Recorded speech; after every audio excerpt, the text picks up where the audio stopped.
You're watching City Channel 4, your window to our community.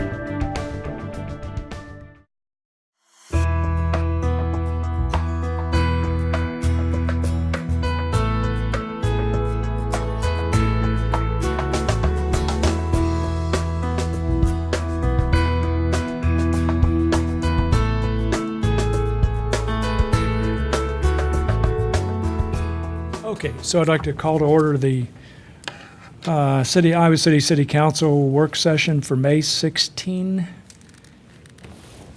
First item on the agenda is recapping the state and legislative session. Who's going to do this, Jeff? I'm going to walk you through the memo that you have in the information packet from Simon Andrew. Simon's at a ADA coordinator conference this week, so he should be the one presenting. He spent a considerable amount of his time during the legislative session tracking these issues and really trying to understand what was being proposed and communicate with our delegation to figure out how we could best communicate with them on these issues. So I give him a lot of credit. This was the first year in at least the last several that we have not employed a lobbyist to assist us at the State House, and it was a challenge this year to keep track of everything that was moving. There were so many issues that impacted cities relative to the last several years. So again, credit to Simon and Eleanor, who also contributed greatly to this memo. What I'll do is I'll walk you through. I don't know that I'll hit each of the bills that are mentioned here, but I'll hit the ones that I think you're most interested in. And if I pass over something, we can circle back or you can jump in at any time. And the way that Simon organized this memo was by your legislative priorities that were established prior to the session. And so we'll go through it that way. And the first one was to ensure the continued funding of commercial industrial property tax replacement payments. This was also the top priority of the Iowa League of Cities and the Metro Coalition, both of which we were members. If you're not familiar with the Metro Coalition, it's the 10 largest cities within the state of Iowa that come together for advocacy purposes at the state level. The good news is that we were able to preserve the backfill both in the current fiscal year 17 and in fiscal year 18. There was a deappropriation bill, as many of you know, and there was talk about removing the city backfill from 17, or at least a portion of it. And really, from all that we can gather, it was the governor who was most instrumental in keeping that backfill, that there was an appetite to remove the backfill, particularly from the House, but the governor indicated that he would not support that, and ultimately they looked elsewhere for the cuts that they had to make mid-session. As a reminder for us, that backfill is about $1.5 million, and that's directly into our budget. It's about 900 and some thousand in our general fund, and then part of it will impact the other tax levies too, so debt service, library, transit, etc. On the statewide level, if you were to aggregate all those backfill payments that are going to cities, it's about $152 million. And certainly we know that the state has had some budget challenges. We anticipate they're going to continue to have budget challenges next year. And we also know that the majority party in control wants to push forward income tax reform, and you have to be able to pay for that some way. So I imagine that this will continue to be a top priority for all cities going into next year's session. Okay, I'll just briefly talk about the collective bargaining legislation. Simon did a nice job of outlining it here. The point that I wanted to make that you are all aware of is that you, prior to this bill taking effect, extended the AFSCME contract through 2021, that's June of 2021, excuse me. Therefore, the changes that were signed into a law this past February will not impact our employees that are under the AFSCME agreement until that agreement expires at the end of June of 2021. Several changes. A few of the changes did impact the public safety bargaining units as well, but by and large, the changes were targeted to the non-public safety bargaining units. There was a reduction in the topics of mandatory bargaining and a growing list of subjects that are prohibited, that were now prohibited from bargaining. That would include things like health insurance. Insurance is something that we've traditionally bargained over, and we will no longer be able to do that going forward.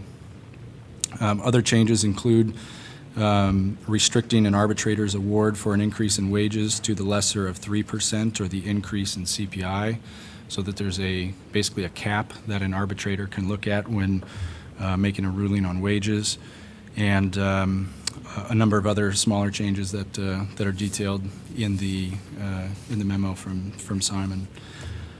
So again, that piece was actually obviously directly contradicted your second priority, which was the protection of public sector employee collective bargaining rights.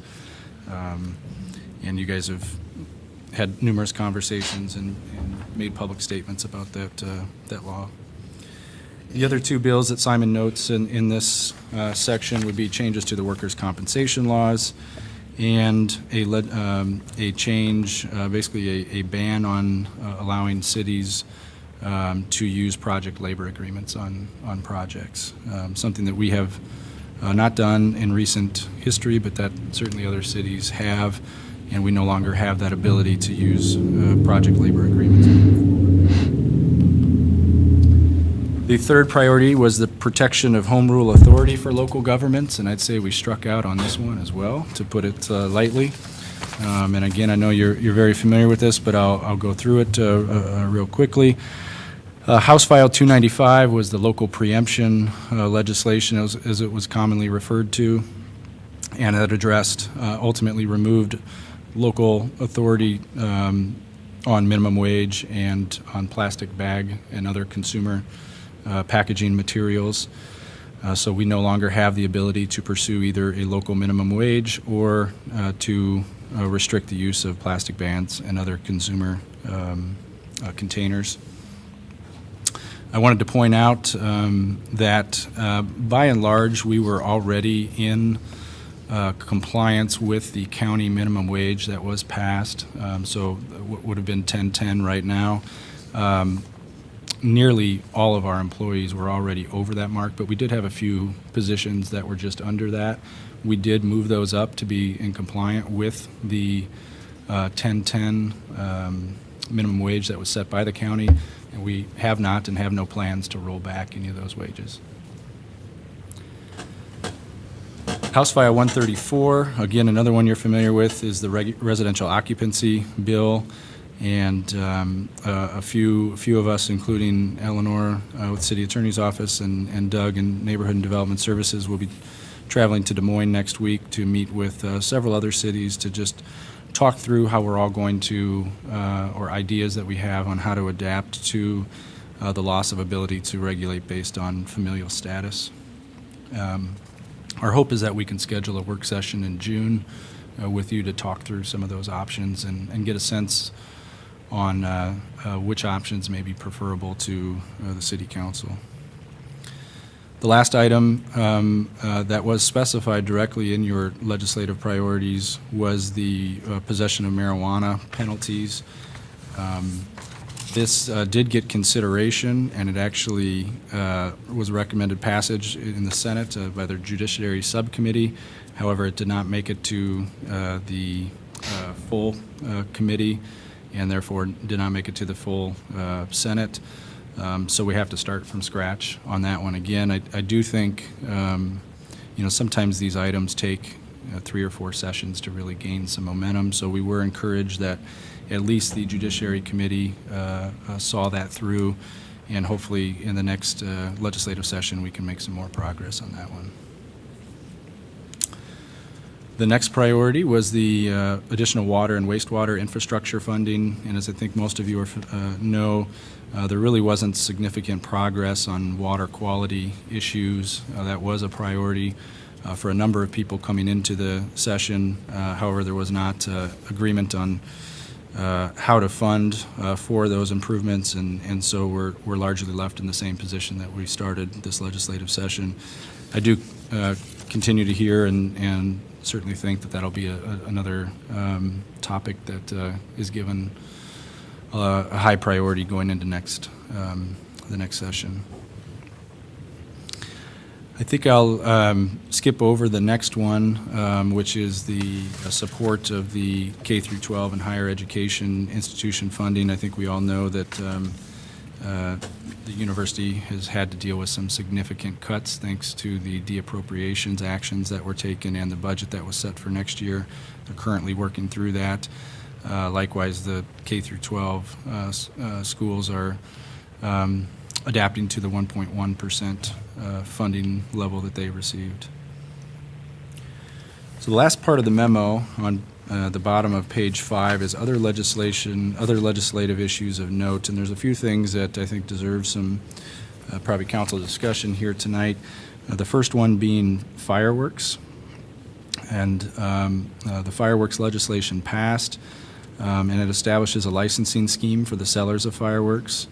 What we are waiting on right now is the state fire marshal to adopt the rules regarding that licensing process and some of the fire safety and insurance requirements.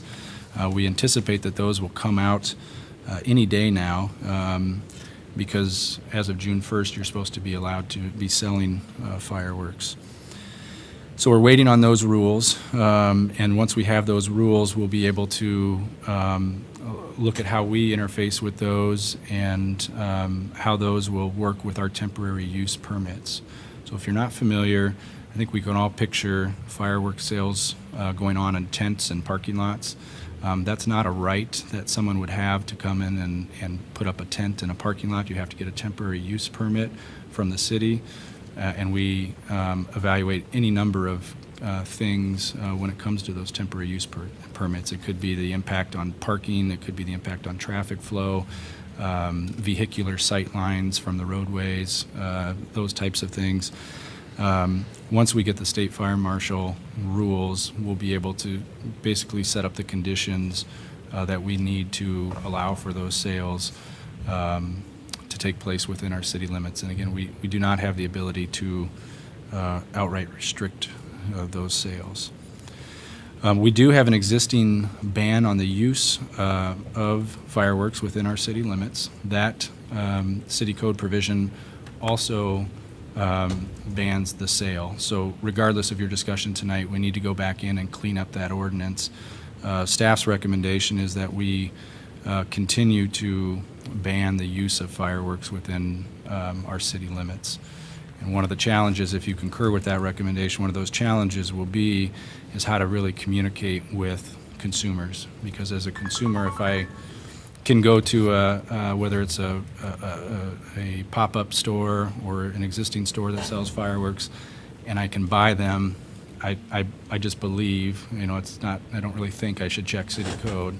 I believe that I probably have the right to use them, which is not the case. So it's going to be much more difficult enforcement environment for our police department. And that's one of the things we'll look at is, what type of point of sale signage can we have or consumer information can we have so that it's very clear to the people that are purchasing them within our city limits that they cannot use them within our city limits. What we would like to do, and I'll pause and let you talk about this after this statement, is come back to you at your next meeting with the first reading of an ordinance that basically cleans up what we have on the books. We'll take out the restriction on sales and then leave in the part on the actual restriction on use within city limits. And we'll be also probably at that time be able to describe the temporary use permit process and how we're going to look at that through here.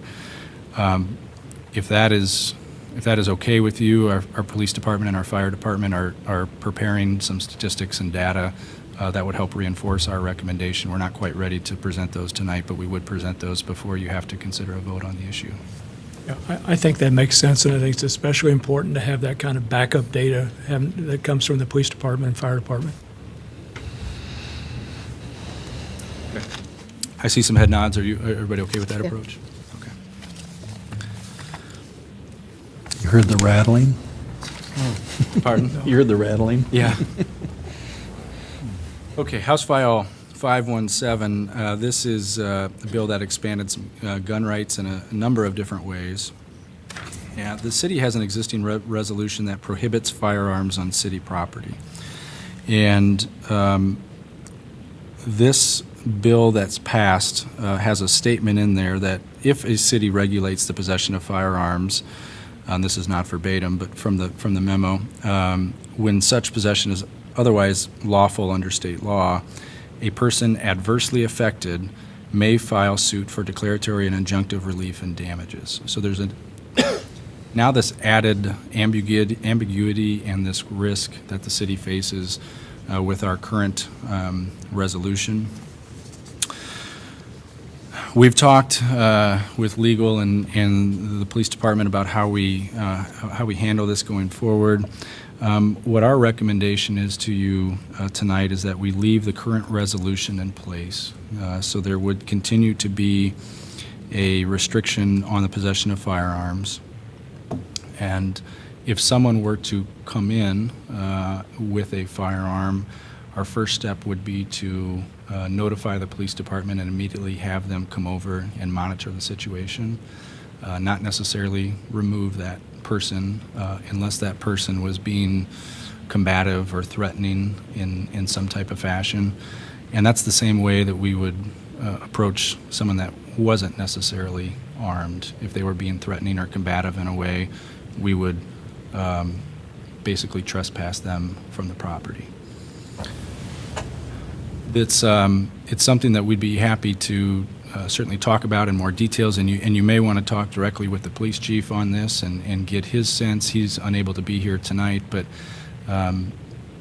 you have to think about all the different situations in which someone may bring a weapon into City Hall, and certainly there's the concealed situations when we never know that they do. It's not like this is a courthouse where we have a checkpoint.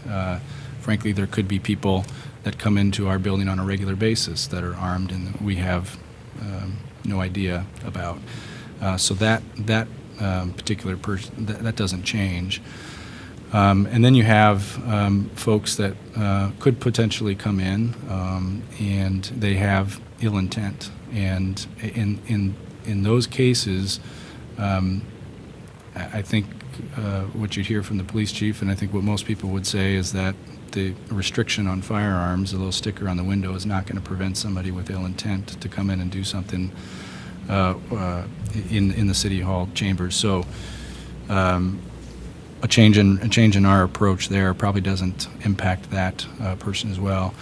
What cities across the state now are talking about is, with this new language in the bill about a person being adversely affected and how they may file suit against that city, is we think that resolutions such as ours will probably be tested, and people may come in with open carry and just see how the city reacts to that.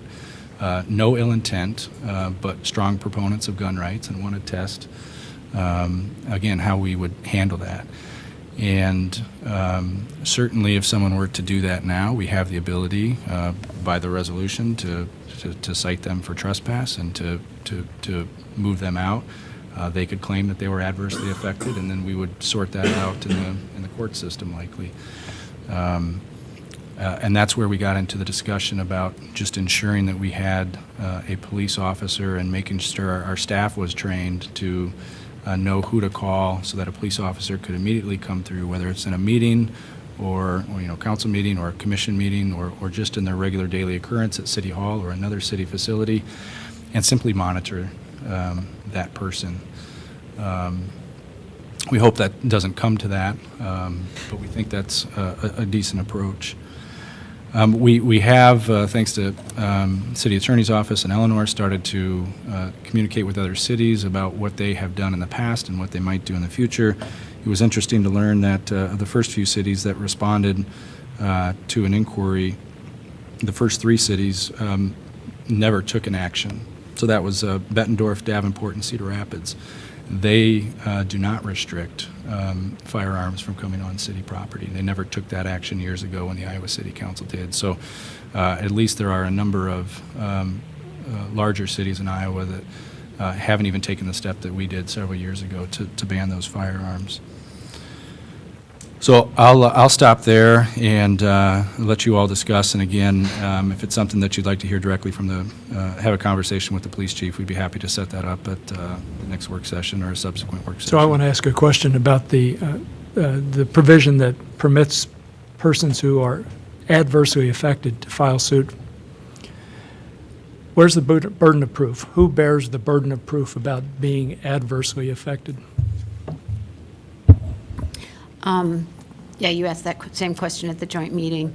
The plaintiff bears the burden of proof, but it is a relatively, I mean, it's more likely than not, more than 50%. It's not a beyond a reasonable doubt standard. It's not a high standard of proof. So that frankly doesn't give me much comfort. I think there's a lot of ambiguity in terms of what adversely affected means, and that would be for a court to sort out. Would there not be merit in finding out, letting the courts decide what constitutes being adversely affected? There could be, but I like this approach. We spent a good amount of time talking about this because I think that the only new person that we have to anticipate after this legislation is the person who wants to bring in a gun and show us he or she can just because he can, not that they're meaning to do harm. And I think by simply bringing a police officer in, and we can do that at this meeting, we can do that at any other public meeting, so it can be uniform. We talked about having a police officer at every meeting. We can't do that, nor do you necessarily want to. But I think that having a police officer come in to monitor the situation gives comfort to the people in the room. I think, I mean, if you want to take a different approach and force that lawsuit, you can. I'm not particularly optimistic about being successful in that lawsuit. I'm curious what the rest of you folks think. I would go along with staff recommendation for now. I don't see that there is necessarily any particular benefit to the city of Iowa City to deliberately go forward to provoke the lawsuit. So what if the Iowa Supreme Court rules in the favor of a city that wants to do what I just suggested? Then great, then we benefit from it. I just don't see. But if no city asks the question, the court will never answer it. Eleanor, isn't the problem with Legislation can change a Supreme Yeah. Court decision in this venue like that. I mean, you could litigate that for 2 years, and even if you were to get a favorable ruling, the legislature could just completely preempt the ability to do it. True enough, but 2 years from now, who knows who's in control of the legislature? I don't want to lie down, is kind of what I'm saying. I think we need at least to talk about further what the best course of action is from a council point of view. And, we'll find out. I understand your point. I totally get it. I don't know, maybe if Eleanor could elaborate, wouldn't ripeness be an issue, that if we file it too early and we don't actually have someone that was adversely affected, could we be thrown out if we go too early or not? I don't. Wouldn't that be the I don't think problem or there's any not? declaratory judgment action here. I think the way the lawsuit would arise is if somebody came Yes. in and then we gave them a trespass warning and then we made them get Yes. out, and then they would sue us. So I think that's my point, is that it would be hard to do something, I think, until that person would come in, at least as I would see it. I think that's true. Yeah, I agree with that. Okay. And I think we would then end up we'd probably have to respond to it anyway, because I imagine the person would want to challenge us anyway at that point. So we'd be, or I not. expect somebody would want to challenge us. But see, I that's think, right. Rockne, what the staff is saying is they're recommending that the first response would be simply to have a police officer come in and monitor, Yeah. not necessarily force them out. If we tell staff no, Oh, okay. remove them, file a trespass charge That against would them. trigger the, okay. So the question is, do we just have a police officer come in and monitor the situation for safety issue, let them, show their rights, if you will, Or do we basically potentially force the lawsuit by throwing them out? Following the and existing, so filing? we'd have to modify the existing policy then at this point then. It's been No, law it's for a it's month really an already. enforcement strategy. We don't have a mandatory eviction at this point? Okay. And it's been in law for a month already.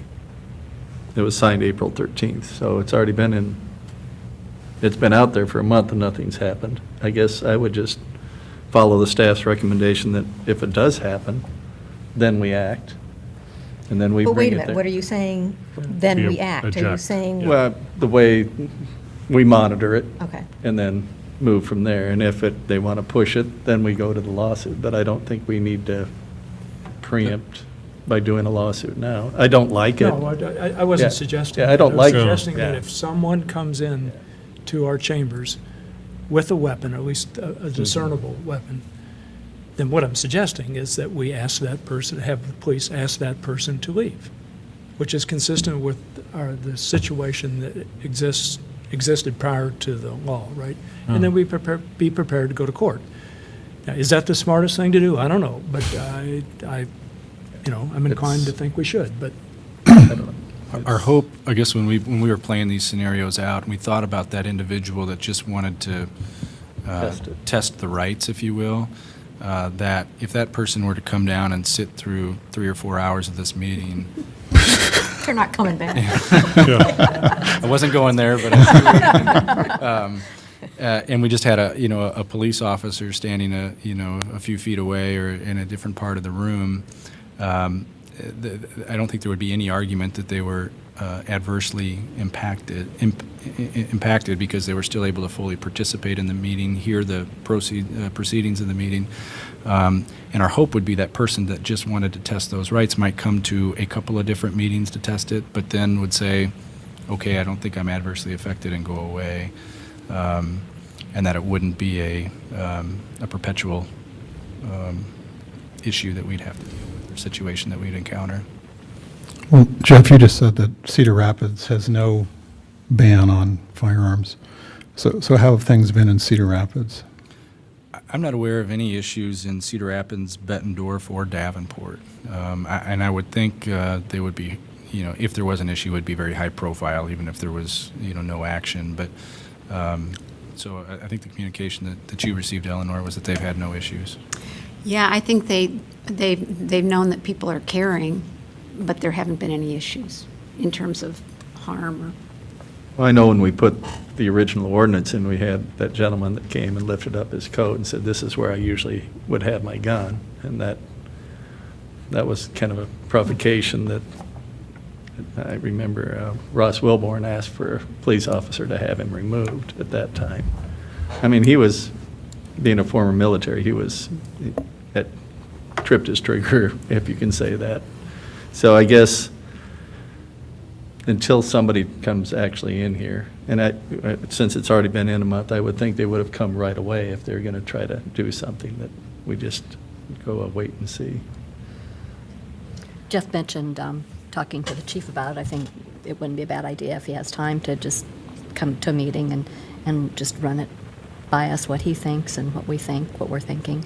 And I think just the monitoring the situation as they come in, and we're close enough to the police station now, and if you had some kind of signal, you could call them and say, gun in room or something, and they could come over, Sometimes that's rather than not immediately fast kicking the enough. person out just because they have a gun. yeah, so I understand what people are saying. So let me present a hypothetical. Let's say that somebody comes in with a gun, and it's visible, and people know he or she has a gun. Okay, so if the first time such a person comes in, we just monitor, then there's no end to the number of possible times that someone would come in with a gun, because all we're going to do is monitor. And, okay, so is that okay? I mean, that's my question, basically, to us all. I'm not sensing that even in cities that have no restrictions, that gun owners are going into these public facilities and flaunting their firearms. They are in Georgia, according to a friend of mine who lives down there. But Maybe in Georgia, but I'm not. I'm glad to know that, but I don't know that in Iowa, up to this point, that we've experienced that. I mean, correct me if I'm wrong. in Other terms than of Macokota, when the one guy, someone in Macokota. yeah, brought it and actually fired off the weapon Hills too, wasn't there something in Hills? a couple of years ago. I mean, it reminds me a little bit of the immigration policy that we developed, in that I don't know if I want to draw a lot of attention to this thing, personally. Can I Mhm. jump in? That's kind of the point I was going to make. I think if we have somebody come in and it's obvious they're carrying, and we immediately go to the point of removing them, charging with trespass, with the idea that, okay, maybe they'll file a lawsuit and we'll get this thing tested in court. They may file or they may not.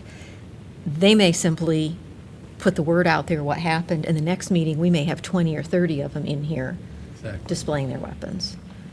I think it could potentially get worse in that regard, of just coming in to prove their point, which then what are you going to do if you have 20 or 30 that come in openly carrying? Are you going to ask the police to come over and remove 20 or 30 people who are armed, who under state law technically aren't doing anything illegal? I'm with John. I think it just draws more attention and may cause more problem than, I mean, if we end up monitoring over and over and over and over and nobody else is doing anything, then we can always come back and discuss this again and reconsider our approach to it. But I would say for now, monitor. Does this apply to the courthouses too? Because what I'm wondering is that if it does, I think that will likely be challenged relatively quickly, because I can't imagine the courthouse is not wanting to challenge that. Does this apply to the courthouses as well? It does. Okay, It does. so- I think one of the arguments that the courthouse has that we would not have is that to prove adverse effect, the person is going to have a harder time proving adverse effect because nobody in the courthouse is going to have a gun, i.e. they're safe and won't need to use their gun to protect themselves. Whereas we can't guarantee that here because we don't stop people at the door. I mean, somebody could have a concealed gun, somebody could come in against the rule. So it's a little bit different situation. But I would imagine that would get challenged relatively quickly in the court, so we might get some other Surprised it hasn't cases. been already. Yeah. So I guess I concur with everyone Yeah, else. on okay, this so then. I understand. I don't sense support for what I was suggesting.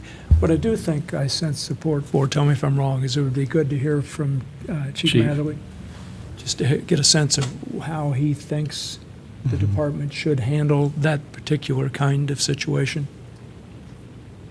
If he can just send us a memo, I don't know that he needs to come in and talk to us, it just. I mean, his obviously, thoughts. he's been involved in the staff Yeah, conversations. I mean, what I'm representing to you is Chief Basically his- Matherly's recommendation. Yeah. I don't think he's going to tell you anything different, but I recognize that he's the expert with law enforcement and not me, so I just don't want you to feel like you don't have that access. Okay. And Jeff, how does this relate to university property and dormitories, if at all? Like, This would just be city-owned property. I Okay. can't speak to how the legislation impacts that. I think the I think, university properties were exempted. I think so. That's the way I remember it. I'd want to double-check that for you. Educational facilities, I believe, earlier on in the process were exempted. Okay, so we're clear about what we want to do then for this. Can we have a broader discussion about the overview, Sure. the entire memo? So I think you all probably have several thoughts. I want to present a couple to begin with anyhow. One is, from my point of view, and probably Jeff's, but he can speak for himself, the proposed changes came at us fast and furious immediately after the legislative session started, and that continued at least for a couple months. And I personally found it pretty disorienting. You know, the question for me was, as mayor, how can I respond to these proposed changes? And of course, that involved a lot of conversations with Jeff and Simon and trying to keep track of the particular bills, and Eleanor, and trying to know what was being done and so on. But it leads me to think it might be helpful for us to think through a bit about how we're going to respond to the next, or the 2018 session, because there will be some new stuff coming our way.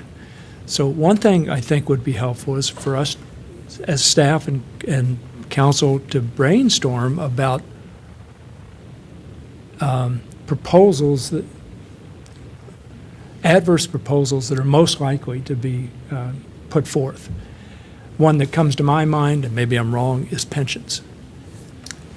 And there may well be others, retraction of the backfill payments, or maybe the sanctuary city stuff, which apparently has already gone through the funnel process and can be quickly brought up in the next session, right?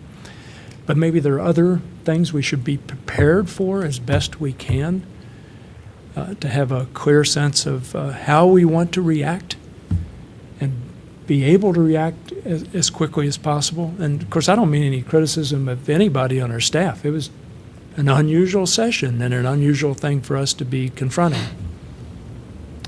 So I think that deserves some thought. Curious about what you all think concerning that. I think to the degree we can, I certainly support that. Seems like a sensible thing to do. I appreciated with the minimum wage how there was a response, with CWJ to trying to reaffirm the community values. That we've heard from the state. Now we as a community have an opportunity to respond. Jeff mentioned how the city raised its compensation, which I think overall is what do we as a community, we have to reaffirm our values in whatever those areas are that they're threatened. So I think it's a reasonable idea. How can we do that? But with the loss of home rule, it makes it tougher and tougher to react. Right. Well, Anything they've we try to nibbled at do. home rule. Well, they're going to keep at it. Yeah. It's pretty obvious. We were most effective, and I think we're going to be most effective next year when we can speak with a coalition of cities. Unfortunately, our voice doesn't carry much weight in Des Moines these days. Our delegation is predominantly in the minority, and it was clear that some of the legislative proposals were in direct response to things that were done here in Johnson County or Iowa City.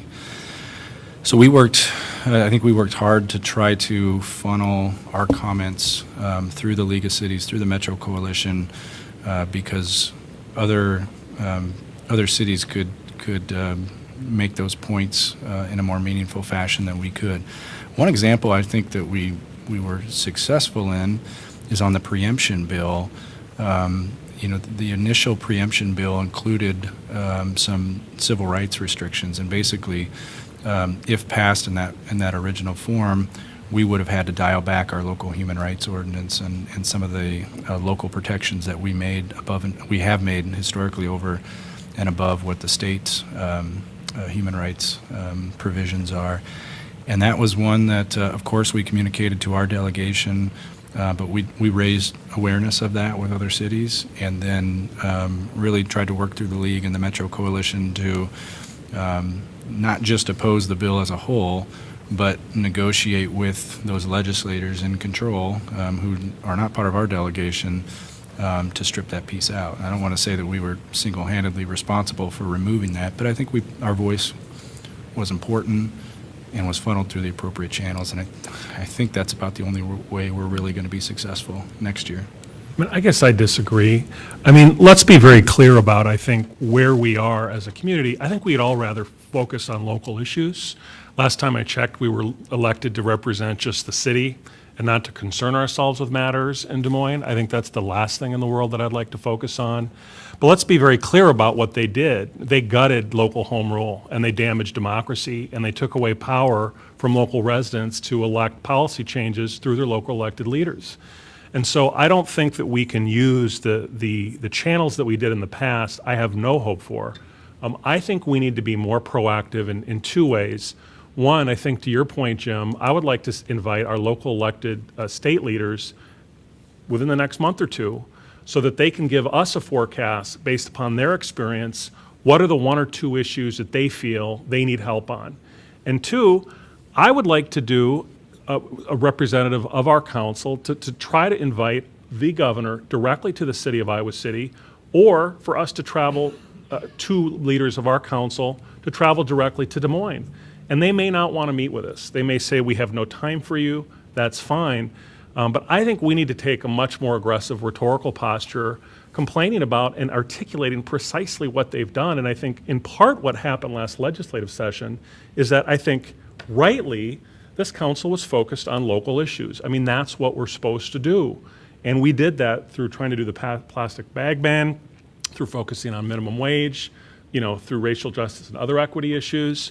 But they've taken our ability to do that. So I think they leave us no choice but to be more vocal about what's happening in Des Moines.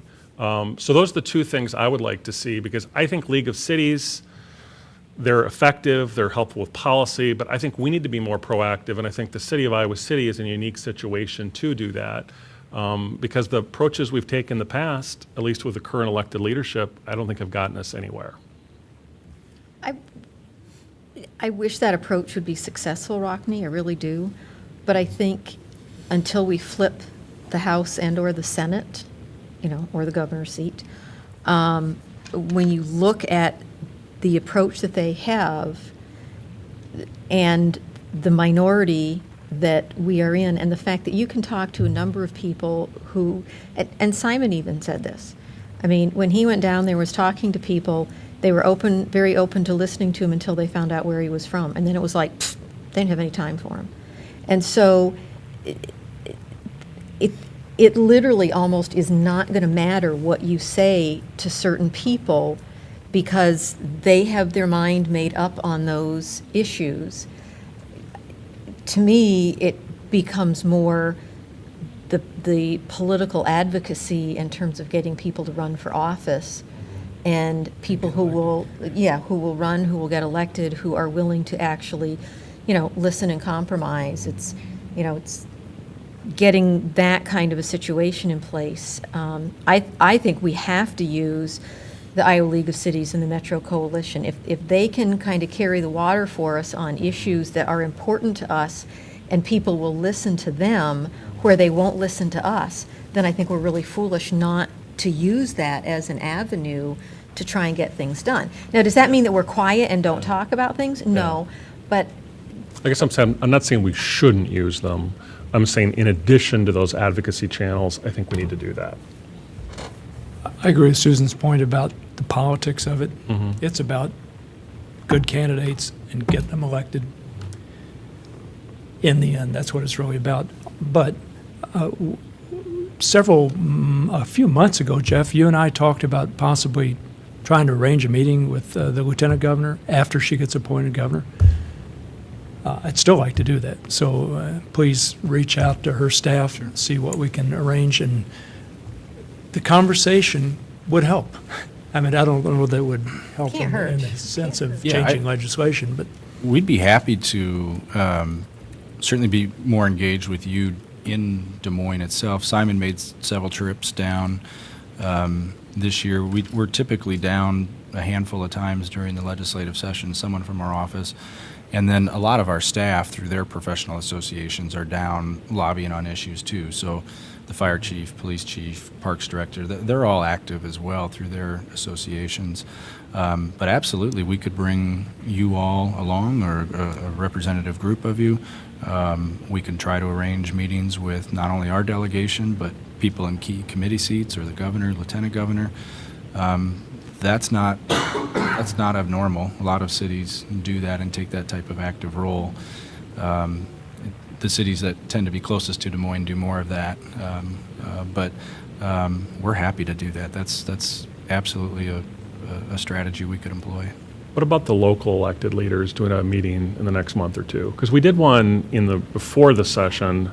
I think that would be good, at least to get their professional advice in terms of one or two issues that they feel that, we can at least alert the public that are coming down the pipeline. or even not just issues, but approach. Yes. If they have Yes. recommendations on that as well. yeah, I think it'd be good to meet with them.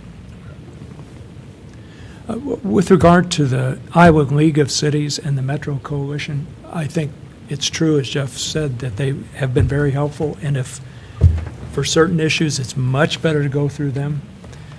But we should be aware of the limits of doing that, because the other cities don't always agree with what our policies are. So when that's the case, then the coalition's not with us, or not willing to support us. The League of Cities is not willing to support us.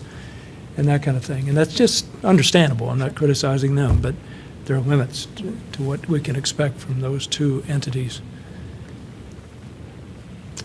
Yeah, I do think both approaches, Rockne. I think, ramping up our personal involvement. I spoke on the residential occupancy to the Senate subcommittee, Judiciary Subcommittee, and I found it interesting. I think I sensed that those on that subcommittee appreciated the fact that an elected official was there, not necessarily their lobbyists or staff, but someone who was actually representing the people of Iowa City as an elected official. So I do think that's important as well, and I think more of that would be beneficial to everyone, the conversation again. Anything else on this point? This topic, not point. Okay, I don't hear anything else. Jeff, thanks for everybody in preparing the memo. It's very helpful to have a distilled compilation It is. of the various acts that were, or legislative pieces that were enacted. Oh, they were acts. Yeah, sorry. Getting my words all jumbled. All right, so I think that means we can move on to our next topic. Tell me if I'm wrong. Okay. Can I say one thing? Yeah. I think it would be helpful if maybe, with the HR 134 staff is coming up with a set of policy solutions that we can do in response to that. And I know that they're in the process of doing that. I'm wondering whether there's other areas, so for example, minimum wage, we don't have the home rule authority to do that. Do we have any policy tools left to support, living wages, those sorts of things in terms of city contract, or have all those tools been taken away? I think it'd be helpful to get what authority we do have left on these issues so we can be as proactive as we can. So I'm wondering whether maybe we could do a follow-up memo to say, okay, here are some issues that I think we can move forward on, given what's been taken away. Is there any sense of that? Or we're already doing that at 134. Which is Yeah. with regard to the minimum wage, and that is to be clear about what the city of Iowa City itself is doing Yeah. and making sure that everyone is paid at least the minimum wage. That's really good news. If I You think can that would pay be your helpful. employees if you what could- you want to pay your employees. There's no restriction I'm on saying that. like city contracting, for example. I know we can't do project labor agreements, but could we, as a condition of a city contract, say that you must pay 10/10? Do we have the authority to do that? It'd be probably hard to speak off the cuff on that, but that's what I'm wondering. If we would be able to respond to some of these things, it would be nice to sort of, use the authority that we do have to advance at least what we'd want to try to achieve. Yeah, certainly when there's federal funds, you're paying Davis-Bacon wages, and whether, I would assume that you could extend that to contracts that don't, or whatever threshold you want, that don't include federal dollars, but we can work with Eleanor's Certainly look office at and get you something more. Till the formal. state finds out about it. That's exactly what I was thinking, Terry. But we got to try, though. We got to move forward. I hate to be a cynic, but it's just disheartening. All right, so this is primarily focusing on minimum wage, or you have a Yeah. broader? Yeah. No, I think that would be helpful. Yeah, okay. Okay. All right, anything else about the legislative session? All right, let's move on to clarification of agenda items.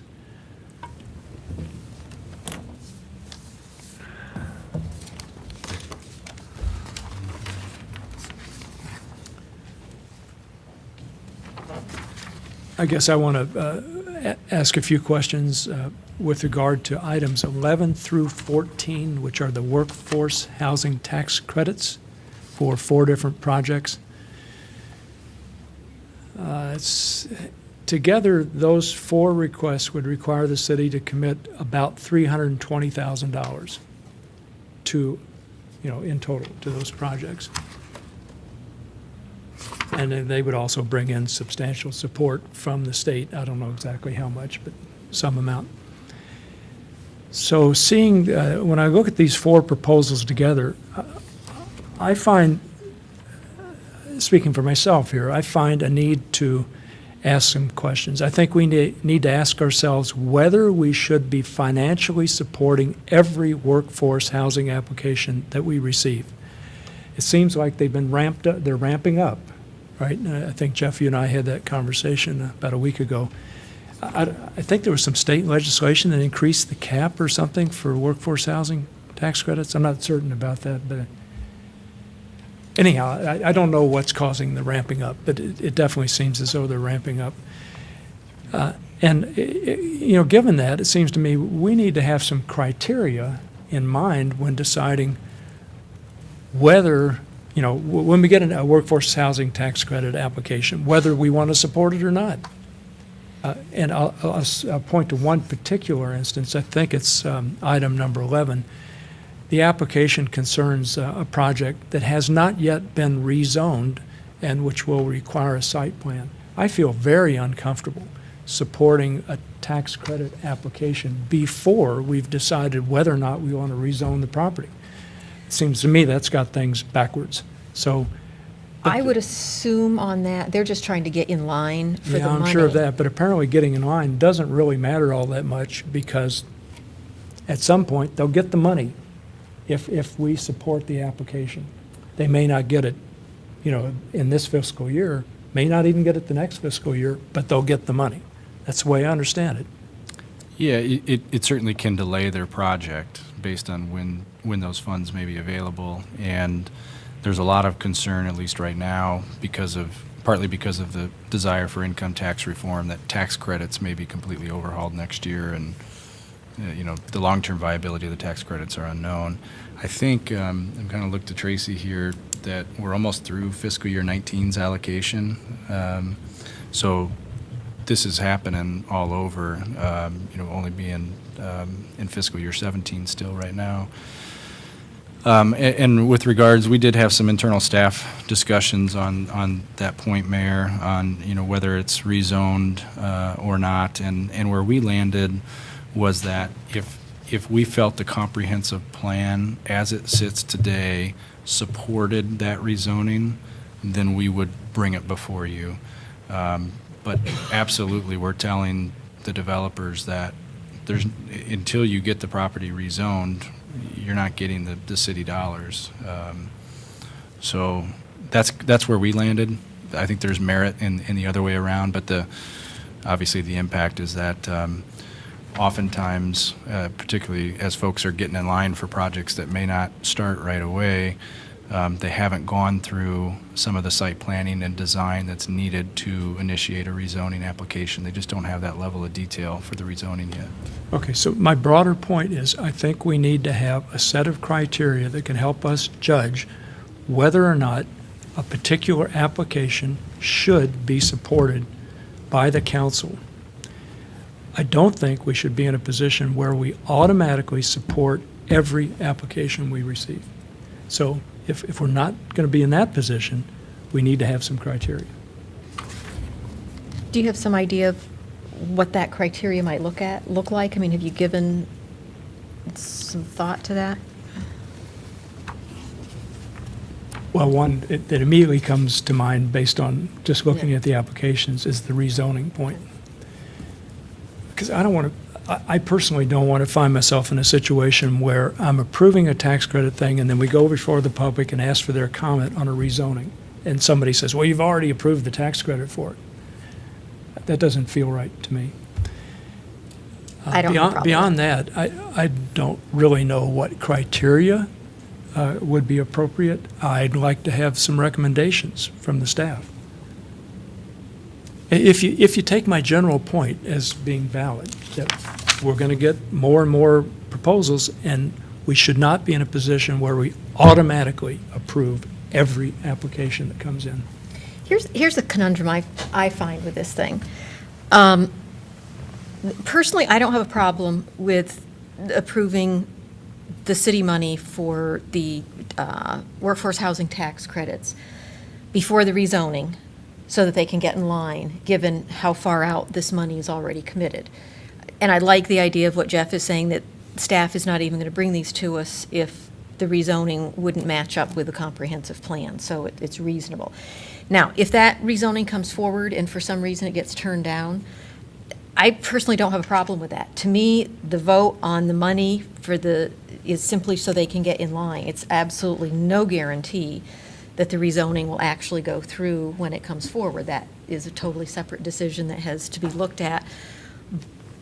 But again, we'd go ahead with the other so they can get in line because the money is committed so far out. Your comment, Jim, on, should we be approving every single one of these? To me, it comes back to, some of those discussions we've had about affordable housing, about the supply of housing, and the idea that with this housing, it is not, quote, affordable housing. There's no legal restrictions or definitions in terms of who can live in it or what it can be sold for or what it can be rented for, but it's that it has to be built for $200,000 or less per unit. Correct, Jeff? That's correct. Okay. So I hear what you're saying, but there's the part of me that says, you know what, if giving this money from the city helps them get state tax credits, that helps develop more housing that is hopefully reasonably priced, although, again, we can't guarantee that. All we're guaranteeing is what it costs them to build it. It ought to help with the whole housing situation in the city as a whole. So there's the part of me that says, why wouldn't we want to do every single one of these that comes forward? Do we, I don't know. Maybe I'm wrong, but We did that's... turn down one already, Yeah, Which one was that? one up on Lynn Street. when it was. Well, Oh, no, Munson's, but- yeah. but That then was we for other subsequently reasons. approved a smaller version Right, of it. but without the tax credit. No. No, we got the tax Did it get Yeah, it tax did, credit? yeah, it It did. did. do we lose the funding if we were to not approve the rezoning? Are those funds lost that we, Yeah, they wouldn't be able to proceed with the project, and they'd have to reapply. but would we have already, that whatever, our contribution will have already been No. obligated? Oh, okay. No, we're not obligated. We're not going to go back and write a check tomorrow for these projects. It wouldn't be till the project is completed. Okay, with there our are funds. details here we don't want to pursue right here. We should pursue them in the formal meeting, I think. But I can tell you what I will do with regard to item 11 is recommend deferral. And deferral until the rezoning is considered. And if it gets rezoned, then, then we can act on the question about tax credits. So that's what I'm not telling you to say what you are going to do right now. I just want to give you a heads up about what I would do. Is that the only one that requires a rezoning? Of the four? Yes, because, well, maybe it's 11 and 12. Yeah, it's 11 and 12. 11 and 12, Yeah, thank sorry, you. I apologize. I really meant to All be right. referring to items 11 and 12. Camp Cardinal ones. So we currently have no standard to determine what's granted and what's not? We just, if they qualify for the state program, we will support them. If they're consistent with the comprehensive plan? If it's consistent with the comprehensive plan. So there's one criterion.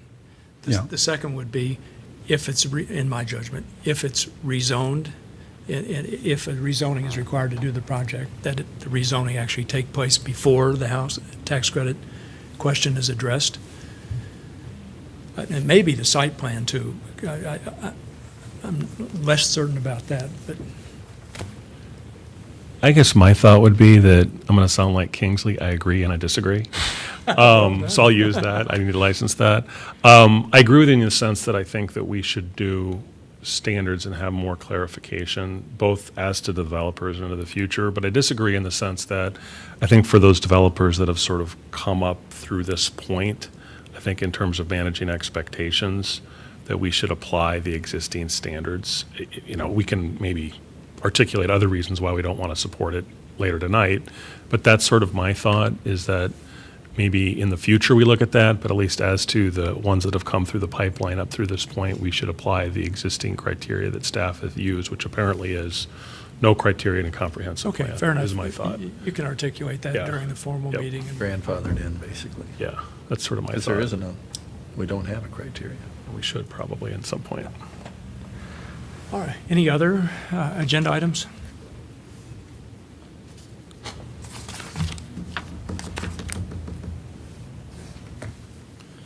Okay, I'm not hearing any. Let's go to the info packet. I just wanted to say that item 4D14 on the consent calendar, easement for the new Hoover Elementary School, is being removed. Right, 4D14. So when the motion is made, it could include removing item 4D14? Yes. Great. Thank you, Julie. Okay, the May 4th packet?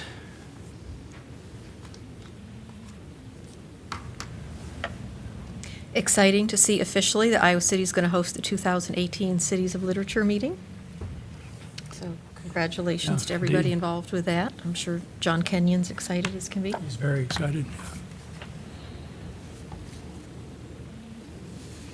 And Jeff, thanks for the article on economic development. On that point, I really liked the city of Annapolis, Maryland's list of economic development goals. It, I don't know, appeared in a sidebar kind of thing on, I don't know, the first or second page of the report. Hey, it's a school board member. How you doing? Okay, so any other points on that, in that info packet?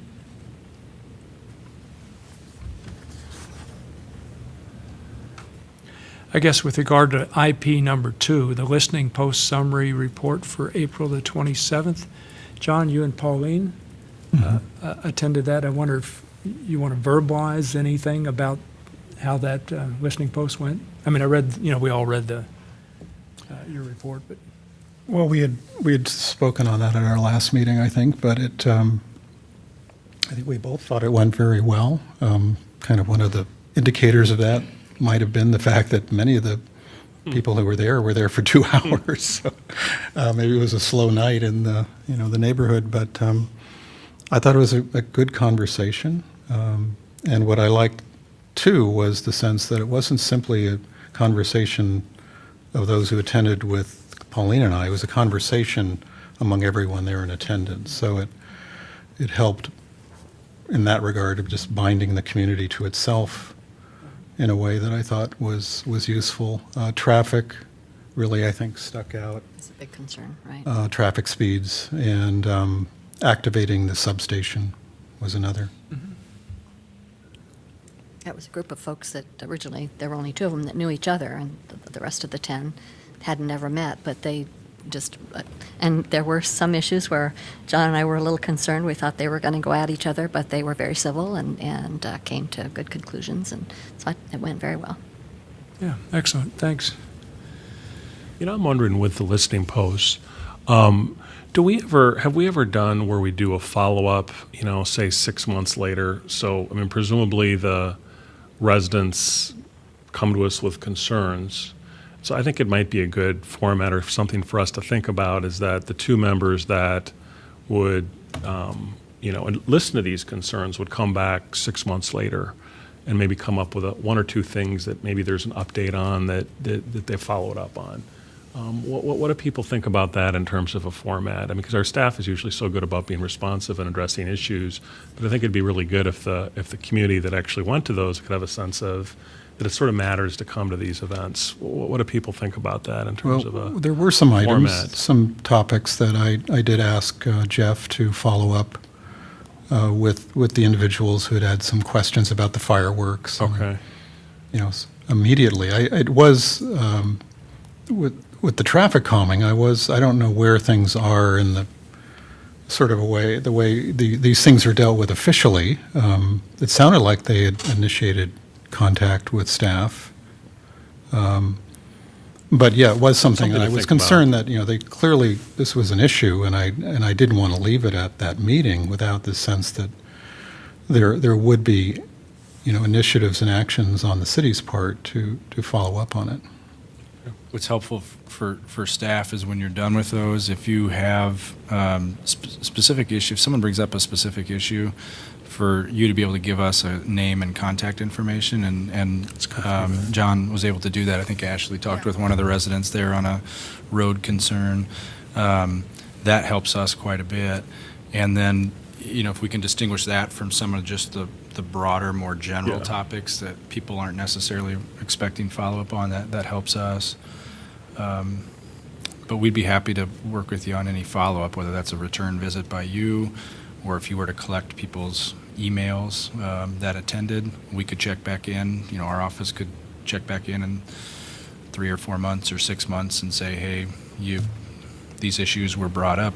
If you have any ongoing concerns, let us know. So it's kind of off your desk and onto ours.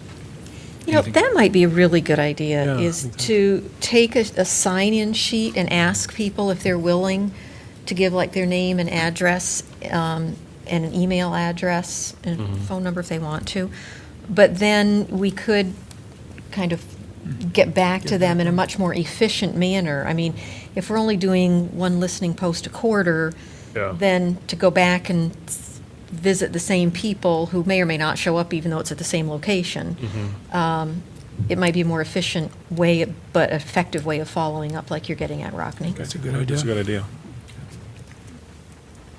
I'd like to make a couple other suggestions, I guess. One is we should be thinking about when and where to hold our next listening post. We got off to a slow start this year for all sorts of obvious reasons, but I don't know, sometime in the summer we should do one. July?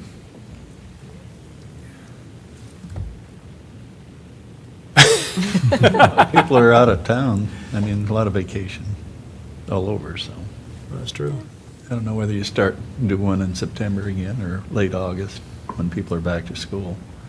Well, with That still regard to gives you going back to summer. school, Ben, Jeff and I had a really good meeting with student government folks. I don't know, sometime last fall, I think. Jeff was like maybe August or something like that. Right. I When you hope we came could at do the that session? again. Yeah. Oh, yeah, we'd love to have you back. Yeah. That's not a problem. We can arrange that anytime.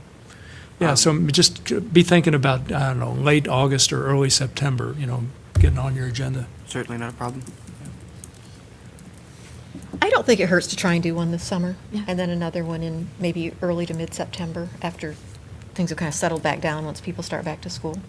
Yeah, mean, all right. Really We can- depends on the Think so. location. So, Yeah. You never know. So, okay, sometime in July. Sure. Any ideas about where to do this? You guys were just at Broadway? Which is another thought of trying to be more regular in terms of our distribution in the city, and regular both in terms of frequency per year and also Get that we're around getting good geographically. Mm-hmm. coverage. Could we do Right. one at, I don't know if they would let us, but what is it, the Hy-Vee on First Avenue at First and Court? Not Court, First and Muscatine? For the Town Crest area, that'd be great. And I know there are people going there for breakfast kind of all the time, and, Well, we did one at Lucky's, so Kingsley and I did one there. We were a little tough to find, we were in the back, but I think if you did it in Hy-Vee, generally, Yeah, it's just- pretty I'm sure Hy-Vee would receptive. work with this. One thought you may want to consider is going along with maybe a party in the park. Pick out a location there where we're drawing a lot of That's a good neighbors in idea. otherwise, Yeah. and we can set up a table and, next to the bookmobile or wherever, and, after the Nats, please. yeah, we'll wait for the nap period to get. You're putting in an order. About the next 3 They've weeks. started. We could look at that schedule, and if you want to identify a neighborhood, that's a good Cigars again. 2 or 3 hour event that draws a lot of people. So do you remember when the last party in the park is? I don't have the Try that. schedule at my fingertips right now, but we could put that in the next info packet, Okay. and then you all could discuss which Yeah. one might work Okay, best. good. Okay, that sounds good. Should we turn to the May 11 packet? Guess the answer is yes. So we'll need to figure out which topic we want to focus on June the 6th.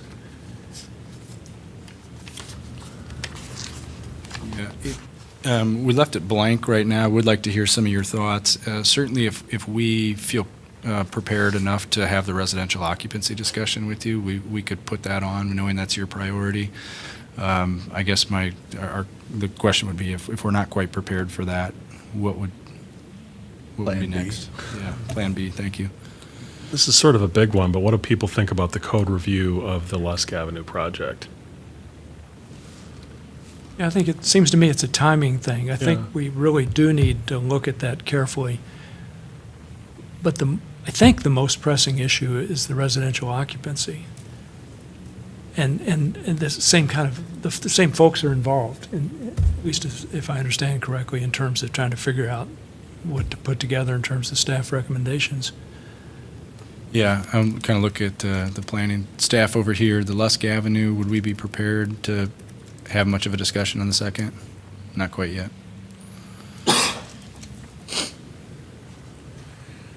I think we could be prepared to frame a discussion.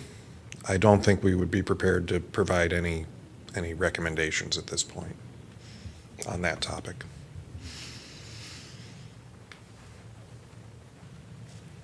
How about the bicycle master plan? I know that's coming up real soon. Yeah, our hope is that we can have the July work session. The consultants are planning to be in town in conjunction with your July meeting.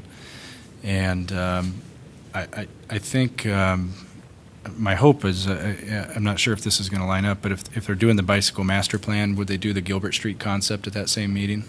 So we'd tackle both those, because if you remember, the Gilbert Street concept was an add-on to the bike master plan, so Alta's doing that. So you only have one meeting in July, and it sounds like that one's going to be pretty packed on those two topics. Another possibility is to meet with the Telecommunications Commission.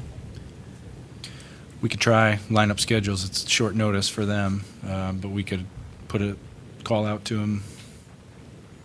Problem is, we probably need to get that on their schedule tomorrow, and we're not meeting with the other cities until next week. So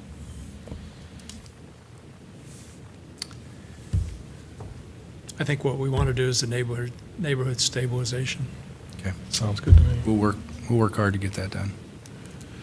I guess one comment I have regarding Lusk is I understand framing the question is different than providing the solutions, but that might be a two-step process. So, I mean, to the extent that we do want to have that discussion, I think even framing it at some point would be helpful, and then get our sense of sort of where we want to go, and then maybe at a time later, the actual solutions would come through.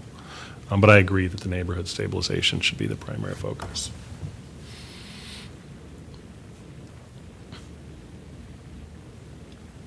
Okay, anything else concerning the 11th of May? Can I just give you a brief preview of what we're thinking for the May 24th work session? That's the joint meeting with the county. That's on a non-meeting day, but right now, and the county's preparing a formal agenda that we'll certainly get to you in advance. Right now, the plan is to meet over at the county admin building, walk over to their new ambulance building and get a short tour and overview of that facility and their ambulance operations.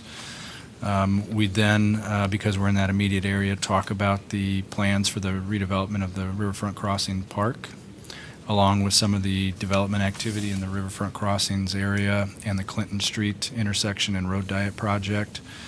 That's the city update piece of the meeting. And then we would board a bus and head over to the Poor Farm to learn about the county's plans out at the Poor Farm and some of the potential areas for cooperation with the city out there. And we'd return back to the county building. Does that sound okay to anybody, everybody? That starts at 5. It starts at 5, so it'll be a full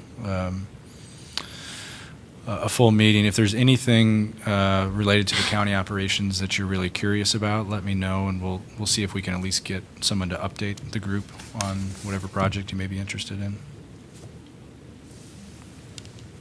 Sounds good. Anything else? When do we do that? Oh, we're going to do that at the end of the formal meeting. There's only like 50 applicants. Just a few. Okay, I think we're finished for now.